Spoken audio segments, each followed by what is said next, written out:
अगर आप पिछले कुछ सालों के ग्लोबल मैन्युफैक्चरिंग ट्रेंड्स को देखें तो एक फ्रेज काफी बार सुनने को मिलता है, चाइना प्लस वन स्ट्रैटेजी। इसका मतलब यह है कि ग्लोबल कंपनीज अपनी मैन्युफैक्चरिंग और सप्लाई चेन्स को सिर्फ चाइना पर डिपेंड नहीं रखना चाहती। इसीलिए वो ग्रेजुअली एक सेकेंड मैन्युफैक्चरिंग बेस डेवलप कर रही हैं। और एशिया में जो कंट्रीज इस शिफ्ट का बेनिफिट ले सकती हैं, उनमें इंडिया का नाम काफी प्रोमिनेंट है। और इंटरेस्टिंग बात यह है कि इस शिफ्ट का सबसे बड़ा इम्पैक्ट जिन सेक्टर्स पे पड़ सकता है, उनमें से एक है स्पेशलिटी केमिकल्स इंडस्ट्री। और इसी कॉन्टेक्स्ट में आज का वीडियो बेस्ड है। आज हम बात करेंगे 5 स्पेशलिटी केमिकल स्टॉक्स की जो चाइना प्लस वन स्ट्रैटेजी से बेनिफिट कर सकती है। हाय, मैं हूं doctor Priyanka Sharma. I am a stock market mentor, investor and trader. इस वीडियो का एनालिसिस मेरी पर्सनल रिसर्च और असेसमेंट पर बेस्ड है। अगर आपको मेरी ये फंडामेंटल इंसाइट्स यूजफुल लगे तो चैनल को सब्सक्राइब जरूर कीजिएगा। तो चलिए वीडियो को शुरू करते हैं। स्पेसिफिक स्टॉक्स को डिस्कस करने से पहले थोड़ा ग्लोबल कॉन्टेक्स्ट समझते हैं। इंडस्ट्री एस्टिमेट्स के अकॉर्डिंग ग्लोबल केमिकल इंडस्ट्री का साइज रफली $4.7 ट्रिलियन एस्टिमेट किया जाता है। लेकिन अगर इस मार्केट को क्लोजली देखें तो चाइना का डोमिनेंस यहाँ क्लियरली दिखाई देता है। एस्टिमेट्स के अकॉर्डिंग चाइना अलोन 30% से ज्यादा global chemicals manufacturing share hold करता है। इसी वजह से जब global companies supply chain diversify करने की बात करती हैं, तो नेचुरली नए मैन्युफैक्चरिंग हब्स की डिमांड क्रिएट होती है। और यहीं पर इंडिया के लिए अपॉर्चुनिटी इमर्ज होती है। बीसीजी के इंडिया केमिकल सेक्टर रिपोर्ट के अकॉर्डिंग इंडिया का डोमेस्टिक केमिकल्स मार्केट रफली $150 बिलियन के आसपास एस्टिमेट किया जाता है। और प्रोजेक्शन सजेस्ट करते हैं कि 2030 तक ये $300 बिलियन को क्रॉस कर सकता है। अगर ग्लोबल कंपैरिजन करें तो चाइना ग्लोबल केमिकल एक्सपोर्ट्स का रफली 15 से 20% शेयर होल्ड करता है, जबकि इंडिया का शेयर अभी भी सिर्फ 2 या 3% के आसपास है। इसका सिंपल मतलब ये है कि ग्लोबल मार्केट शेयर कैप्चर करने की अपॉर्चुनिटी अभी भी काफी लार्ज है। इसी वजह से पिछले कुछ सालों में स्पेशलिटी केमिकल कंपनीज इन्वेस्टर्स के रडार पर आई हैं, क्योंकि ये कंपनीज ग्लोबल क्लाइंट्स के साथ स्पेशलाइज्ड मैन्युफैक्चरिंग और लॉन्ग टर्म सप्लाई कॉन्ट्रैक्ट्स में काम करती हैं। और अगर China plus one strategy gradually accelerate होती है तो कुछ इंडियन केमिकल कंपनीज के लिए एक्सपोर्ट ग्रोथ और ग्लोबल मार्केट शेयर कैप्चर करने का अपॉर्चुनिटी विंडो ओपन हो सकता है। तो चलिए इसी के साथ शुरू करते हैं अपनी पहली कंपनी से जो चाइना प्लस वन स्ट्रैटेजी से डायरेक्ट बेनिफिट कर सकती है। स्टॉक का नाम है पीआई इंडस्ट्रीज। अगर एग्रोकेमिकल, स्पेशलिटी केमिकल्स और कॉन्ट्रैक्ट मैन्युफैक्चरिंग सेगमेंट की बात करें तो पीआई इंडस्ट्रीज का नाम काफी फ्रीक्वेंटली यूज होता है। पीआई इंडस्ट्रीज का बिजनेस मेनली कस्टम सिंथेसिस और कॉन्ट्रैक्ट मैन्युफैक्चरिंग पर फोकस्ड है। मतलब कंपनी ग्लोबल एग्रोकेमिकल इनोवेटर्स के लिए कॉम्प्लेक्स केमिकल मॉलिक्यूल्स डेवलप और मैन्युफैक्चर करती है। इस बिजनेस मॉडल को क्रैम्स यानी contract research and manufacturing services कहा जाता है। बहुत सारी ग्लोबल एग्रोकेमिकल कंपनीज अपनी मैन्युफैक्चरिंग इन हाउस नहीं करती, बल्कि स्पेशलाइज्ड पार्टनर्स को आउटसोर्स करती हैं। और यहीं पर चाइना प्लस वन ट्रेंड का कनेक्शन समझ आता है। हिस्टोरिकली एग्रोकेमिकल मैन्युफैक्चरिंग का काफी बड़ा पोर्शन चाइना में कॉन्सेंट्रेटेड रहा है, लेकिन environmental regulations, supply chain disruptions और जियोपॉलिटिकल रिस्क की वजह से ग्लोबल कंपनीज ग्रेजुअली अपनी सोर्सिंग डाइवर्सिफाई कर रही हैं। इसी बैकड्रॉप में इंडिया के कॉन्ट्रैक्ट मैन्युफैक्चरिंग प्लेयर्स को अपॉर्चुनिटी मिल रही है। पीआई इंडस्ट्रीज का एक्सपोर्ट एक्सपोजर काफी स्ट्रॉन्ग है। कंपनी के रेवेन्यू का रफली 75 से 80% हिस्सा एक्सपोर्ट से आता है, जहां नॉर्थ अमेरिका, यूरोप और जापान की मार्केट्स हैं। अगर फाइनेंशियल ट्रैजेक्टरी देखें तो कंपनी का स्केल पिछले कुछ सालों में स्टेडीली ग्रो हुआ है। स्कैनिक्स के फाइनेंशियल डेटा के अकॉर्डिंग रेवेन्यू रफली 2300 करोड़ से बढ़कर 8300 करोड़ के आसपास तक पहुंच चुका है। ऑपरेटिंग प्रॉफिटेबिलिटी भी स्ट्रॉन्ग रही है। कंपनी ने ऑपरेटिंग मार्जिन्स रफली 25 से 27% बैंड में रहे हैं, जो स्पेशलिटी केमिकल बिजनेस के लिए काफी हेल्दी माना जाता है। कैश फ्लो प्रोफाइल भी इंटरेस्टिंग है। Operating cash flows recent years में कंसिस्टेंटली पॉजिटिव रहे हैं, जो इंडिकेट करता है कि बिजनेस ऑपरेशंस में स्ट्रॉन्ग कैश जनरेशन हो रही है। तो अगर ओवरऑल पिक्चर को समराइज करें, strong export oriented contract manufacturing model, global agrochemical partnerships और हेल्दी प्रॉफिटेबिलिटी प्रोफाइल, ये फैक्टर्स पीआई इंडस्ट्रीज को चाइना प्लस वन थीम के कंटेक्स्ट में इंटरेस्टिंग बना देते हैं। अब चलते हैं स्टॉक नंबर 2 की तरफ, जो है आरती इंडस्ट्रीज। अगर स्पेशलिटी केमिकल्स और केमिकल इंटरमीडिएट सेगमेंट्स की बात करें तो आरती इंडस्ट्रीज भी एक इंटरेस्टिंग कंपनी बनकर सामने आती है। आरती इंडस्ट्रीज का बिजनेस मेनली स्पेशलिटी केमिकल्स और केमिकल इंटरमीडिएट्स मैन्युफैक्चर करना है। कंपनी बेंजीन बेस्ड डेरिवेटिव्स और मल्टीपल स्पेशलिटी केमिकल्स प्रोड्यूस करती है, जो फार्मास्यूटिकल्स, एग्रोकेमिकल्स, पॉलीमर्स और डाइज जैसी इंडस्ट्रीज में यूज होते हैं। और यहीं पर चाइना प्लस वन ट्रेंड का कनेक्शन समझ आता है। हिस्टोरिकली स्पेशलिटी केमिकल इंटरमीडिएट्स का काफी बड़ा प्रोडक्शन चाइना में कॉन्सेंट्रेटेड रहा है, लेकिन इन्वायरमेंटल रेगुलेशंस और सप्लाई चेन डाइवर्सिफिकेशन की वजह से global companies gradually alternate supply explore कर रही है। और इसी बैकड्रॉप में इंडिया के स्पेशलिटी केमिकल मैन्युफैक्चरर्स को अपॉर्चुनिटी मिल सकती है। आरती इंडस्ट्रीज का बिजनेस भी काफी एक्सपोर्ट ओरिएंटेड है। कंपनी के रेवेन्यू का रफली 40 से 45% हिस्सा एक्सपोर्ट से आता है, जहां यूरोप और नॉर्थ अमेरिका की मार्केट्स हैं। कंपनी मल्टीपल ग्लोबल कस्टमर्स को स्पेशलिटी केमिकल इंटरमीडिएट सप्लाई करती है और कई केसेस में लॉन्ग टर्म सप्लाई रिलेशनशिप भी मेंटेन करती है। अगर कंपनी के फाइनेंशियल ट्रेजेक्टरी देखें स्कैनेक्स में, तो कंपनी का स्केल पिछले कुछ सालों में स्टेडीली ग्रो हुआ है।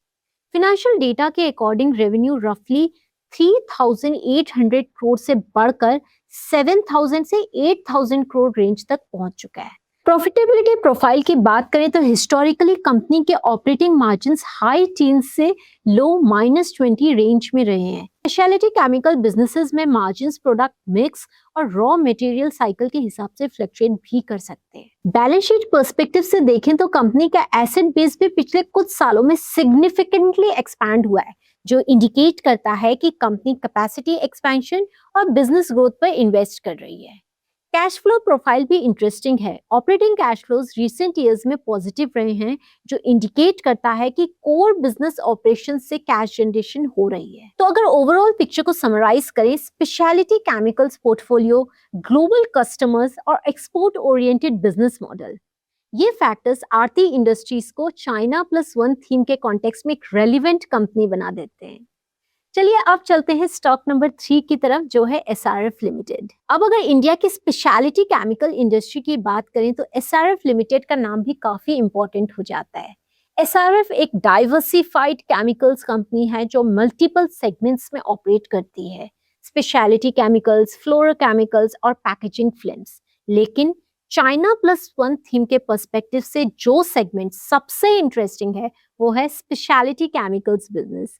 स्पेशलिटी केमिकल सेगमेंट में एसआरएफ ग्लोबल एग्रोकेमिकल और फार्मास्यूटिकल कंपनीज के लिए कस्टम मैन्युफैक्चरिंग और कॉन्ट्रैक्ट डेवलपमेंट सर्विसेज प्रोवाइड करती है।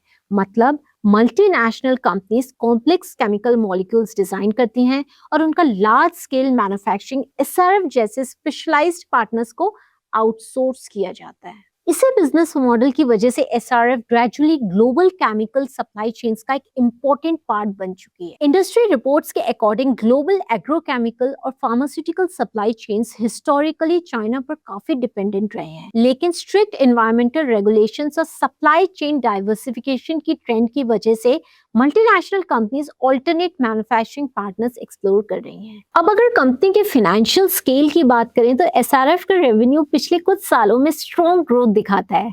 कंपनी का रेवेन्यू FY 2018 में रफली 5,704 करोड़ था, जो FY 25 तक बढ़कर 14,826 करोड़ तक पहुंच गया है।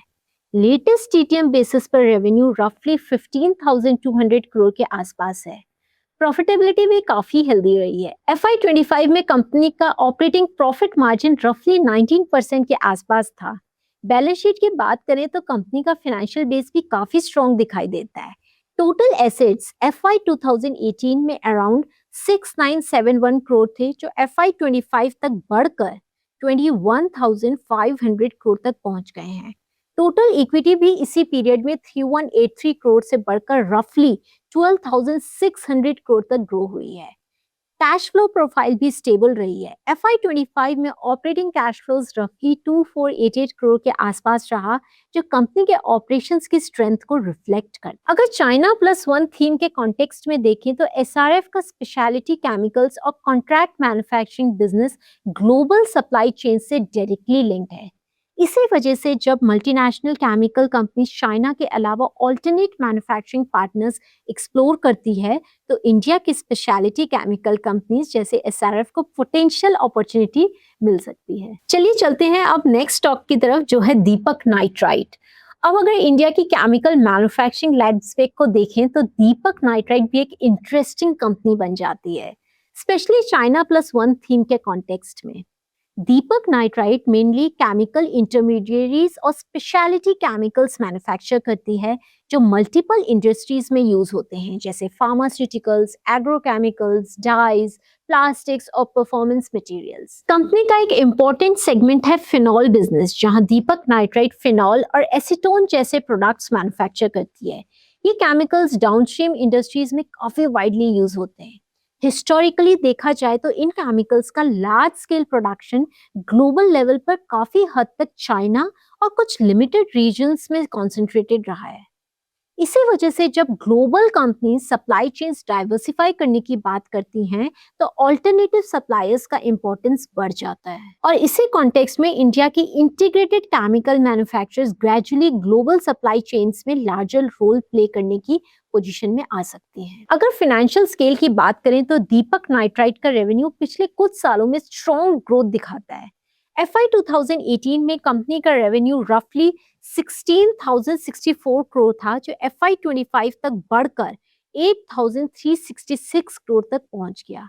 लेटेस्ट TTM बेसिस पर रेवेन्यू रफली 8,000 करोड़ के आसपास है। प्रॉफिटेबिलिटी भी हिस्टोरिकली स्ट्रॉन्ग रही है। FY 2025 में कंपनी का नेट प्रॉफिट रफली 697 करोड़ रहा, जबकि FY 22 में पीक साइकिल के दौरान प्रॉफिट 1067 करोड़ तक पहुंच गया था।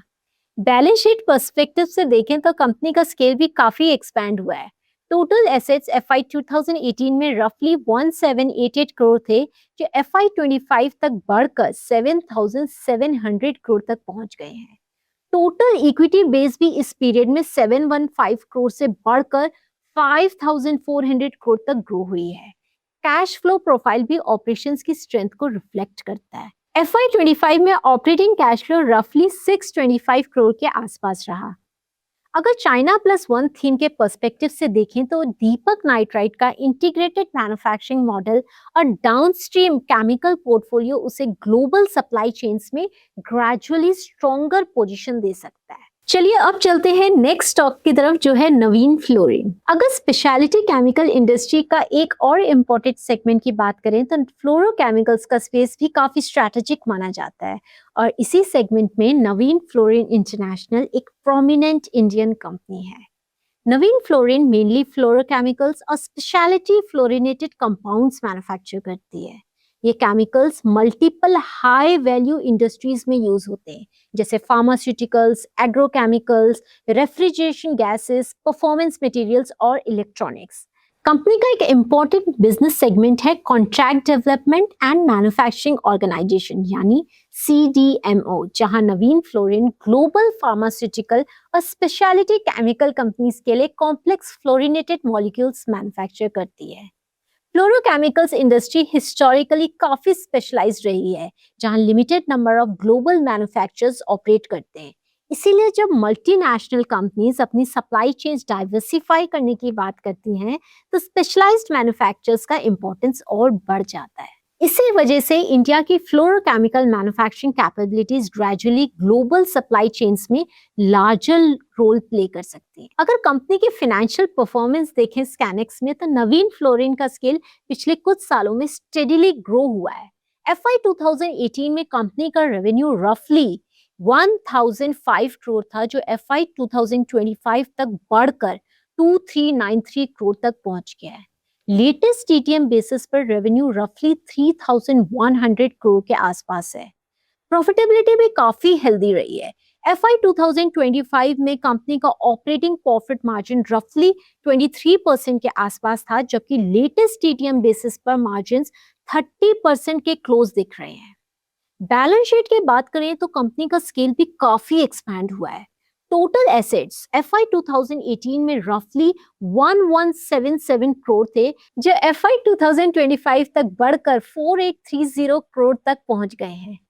टोटल इक्विटी भी इसी पीरियड में 835 करोड़ से बढ़कर 2626 करोड़ तक ग्रो हुई है। कैश फ्लो प्रोफाइल भी ऑपरेशंस की स्ट्रेंथ को रिफ्लेक्ट करता है। FY 2025 में ऑपरेटिंग कैश फ्लो रफली 571 करोड़ के आसपास रहा। अगर चाइना प्लस वन थीम के पर्सपेक्टिव से देखें तो फ्लोरोकेमिकल्स जैसे स्पेशलाइज्ड सेगमेंट्स में रिलायबल मैन्युफैक्चरिंग पार्टनर्स की डिमांड ग्रेजुअली इंक्रीज हो रही है। इसी बैकड्रॉप में नवीन फ्लोरिन जैसी companies global speciality chemical supply chains में इंपॉर्टेंट रोल प्ले कर सकती हैं। अगर पूरी डिस्कशन को समराइज करें तो ग्लोबल केमिकल्स इंडस्ट्री एक इंटरेस्टिंग ट्रांजिशन फेज से गुजर रही है।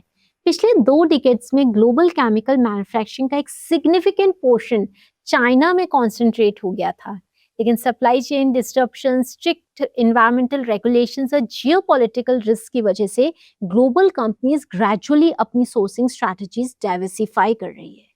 इसी बैकड्रॉप में चाइना प्लस वन स्ट्रैटेजी का कॉन्सेप्ट इमर्ज हुआ है, जहां कंपनी चाइना के साथ साथ ऑल्टरनेट मैन्युफैक्चरिंग हब्स भी डेवलप करना चाहती है, और यहीं पर इंडिया की speciality chemical industry gradually global attention attract कर रही है। Integrated manufacturing capabilities, skilled engineering talent और एक्सपोर्ट ओरिएंटेड कंपनीज की वजह से इंडिया का role global chemical supply chains में स्लोली एक्सपैंड हो सकता है।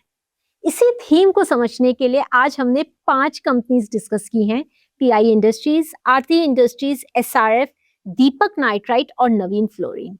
ये कंपनी स्पेशलिटी केमिकल्स इकोसिस्टम के डिफरेंट सेगमेंट्स को रिप्रेजेंट करती हैं, कॉन्ट्रैक्ट मैन्युफैक्चरिंग से लेकर फ्लोरोकेमिकल्स और केमिकल इंटरमीडिएट्स तक। लेकिन किसी भी सेक्टोरल थीम में इन्वेस्ट करने से पहले कंपनीज के फंडामेंटल्स, बैलेंस शीट स्ट्रेंथ और लॉन्ग टर्म ग्रोथ ड्राइवर्स को समझना जरूरी होता है। अगर आप ग्लोबल सप्लाई चेन शिफ्ट्स और स्पेशलिटी केमिकल सेक्टर को ट्रैक कर रहे हैं तो ये कंपनीज डेफिनेटली वॉच लिस्ट में रखने लायक नाम हो सकती हैं। तो चलिए इसी के साथ मैं इस वीडियो को एंड करती हूँ। अगर आपको मेरी ये फंडामेंटल इंसाइट्स अच्छी लगी हैं तो चैनल को सब्सक्राइब और कमेंट्स में इनपुट अपने जरूर दीजिएगा। I will see you very soon in the next video. Till then, bye-bye. Investments in the securities market are subject to market risk. Read all the related documents carefully before investing.